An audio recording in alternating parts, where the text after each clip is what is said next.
Hi, എല്ലാവർക്കും നമസ്തേ. ഞാൻ സിന്ധു സതീശൻ. വല്ലഭന് പുല്ലും ആയുധം. ഇത് വെറും ഒരു പഴഞ്ചൊല്ലല്ല. നമ്മുടെ ഭാരതത്തിൻ്റെ പ്രധാനമന്ത്രി ശ്രീ നരേന്ദ്രമോദിജിയുടെ കാര്യമാണ് പറയുന്നത്. രാഷ്ട്രീയപരമായ വ്യത്യാസം, രാഷ്ട്രീയത്തിൻ്റെ ആശയപരമായ വ്യത്യാസം, രാഷ്ട്രീയത്തിൻ്റെ പ്രവൃത്തിപരമായ വ്യത്യാസം, ഇതെല്ലാം ഓരോ രാഷ്ട്രീയ പാർട്ടിയിലും ഉണ്ടാകും. അതാണ് രാഷ്ട്രീയത്തിലൂടെ ഭരണത്തിലെത്തുന്നതിൻ്റെ യാഥാർത്ഥ്യം. ഒരു രാഷ്ട്രീയ പാർട്ടി മറ്റൊരു രാഷ്ട്രീയ പാർട്ടിയെ താറടിച്ചു കാണിക്കുന്നതും കുറ്റപ്പെടുത്തുന്നതും ആക്ഷേപിക്കുന്നതും ഒക്കെ തെരഞ്ഞെടുപ്പിൽ മത്സരിക്കാനുള്ള ഒരു ആയുധമാണ്. പക്ഷേ ഈ കാര്യങ്ങളിൽ നിന്നൊക്കെ വ്യതിചലിച്ചുകൊണ്ട് വ്യക്തിഹത്യ നടത്താൻ തുനിഞ്ഞാലോ? ഭാരതീയ ജനതാ പാർട്ടിക്കെതിരെ, നരേന്ദ്രമോദിക്കെതിരെ അതാണിപ്പോൾ കോൺഗ്രസ് എന്ന ജിഹാദി പാർട്ടി നടത്തിക്കൊണ്ടിരിക്കുന്നത്. നോക്ക്, ഇതിനു മുമ്പേ രാഹുൽ എന്ന വ്യാജഗാന്ധി പറഞ്ഞിരുന്നത് നമ്മുടെ ഇന്ത്യൻ പ്രധാനമന്ത്രി ഒരു ചായക്കടക്കാരൻ എന്നാണ്. എന്താ, ചായക്കട വെക്കുന്നതും ചായ വിൽക്കുന്നതും ചായ വിറ്റ കാശുകൊണ്ട് ദൈനംദിന ജീവിതത്തിന് വരുമാന മാർഗം കണ്ടെത്തുന്നതും അത്ര വലിയ കുറ്റമാണോ? ഞാനും ഒരു ചായക്കടക്കാരിയാണ്. ഞങ്ങളും ചായ വിറ്റ് തന്നെയാണ് ജീവിക്കുന്നത്. അതിൽ അഭിമാനവുമുണ്ട്. എല്ലാവർക്കും രാജ്യത്തെ പറ്റിച്ചും രാജ്യത്തിലെ ജനങ്ങളെ പറ്റിച്ചും ഭരണത്തിലിരിക്കുന്ന ആ പാരമ്പര്യം ഉണ്ടാവില്ലല്ലോ.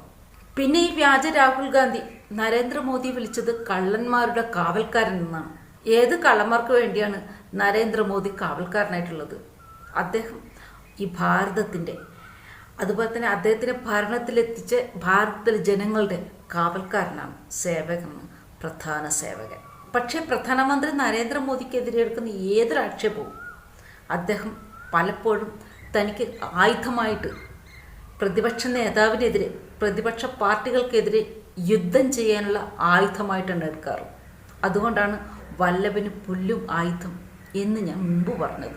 ഭരണം നഷ്ടപ്പെട്ട് ഭ്രാന്തായ മധ്യവയസ്കനായ രാഹുൽ വ്യാജഗാന്ധി ഇപ്പോൾ മോദിജിക്ക് നേരെ എടുത്ത ആയുധം നരവണയുടെ, അതായത് മുൻ കരസേന മേധാവി മനോജ് മുകുന്ദ് നരവണയുടെ പ്രസിദ്ധീകരിക്കാത്ത അദ്ദേഹത്തിന്റെ ആത്മകഥയായ 4 സ്റ്റാർസ് ഓഫ് ഡെസ്റ്റിനി എന്ന പുസ്തകമാണ്. ഈ പുസ്തകം ഉയർത്തിപ്പിടിച്ചുകൊണ്ട് രാഹുൽ വ്യാജഗാന്ധി പറയുന്നത്, മോദി സർക്കാർ കുറച്ചുകൂടി വ്യക്തമായിട്ട് പറഞ്ഞാൽ ശ്രീ നരേന്ദ്രമോദി ചൈനയോട് മൃദു സമീപനം കാണിക്കുന്നു എന്നാണ്.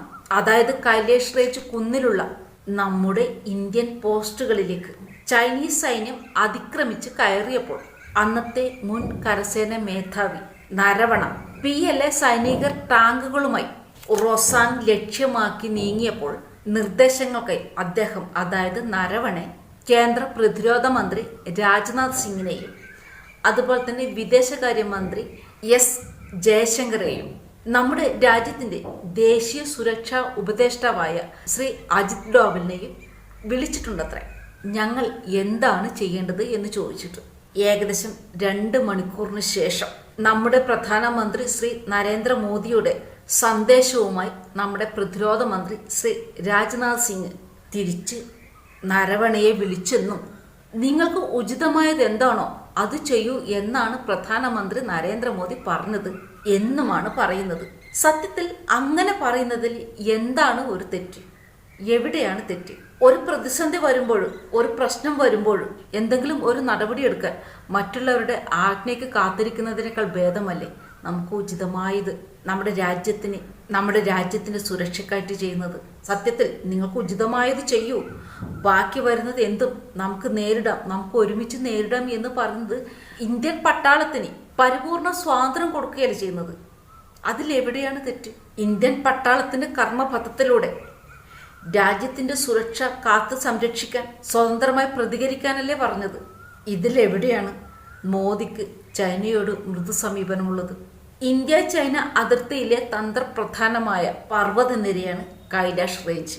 2020 കിഴക്കൻ ലഡാക്കിലെ സംഘർഷത്തിനിടെ പാങ്കോൾസോ തടാകത്തിന് തെക്കുള്ള ഈ ഉയർന്ന പ്രദേശങ്ങൾ ഫ്രോണ്ടിയർ ഫോഴ്സിന് വളരെ രഹസ്യമായി പിടിച്ചെടുക്കാൻ സാധിച്ചത് ഈ പറയുന്ന ഓപ്പറേഷൻ ഫ്രീഡം ഉണ്ടായതുകൊണ്ടല്ലേ. നോക്ക്, ഇവിടെ നിങ്ങൾ ഉചിതമായത് ചെയ്യൂ എന്ന ആ ഉത്തരവിലല്ലേ ഫ്രോണ്ടിയർ ഫോഴ്സിന് കൈലാഷ് റേഞ്ച് പിടിച്ചെടുക്കാൻ സാധിച്ചത്.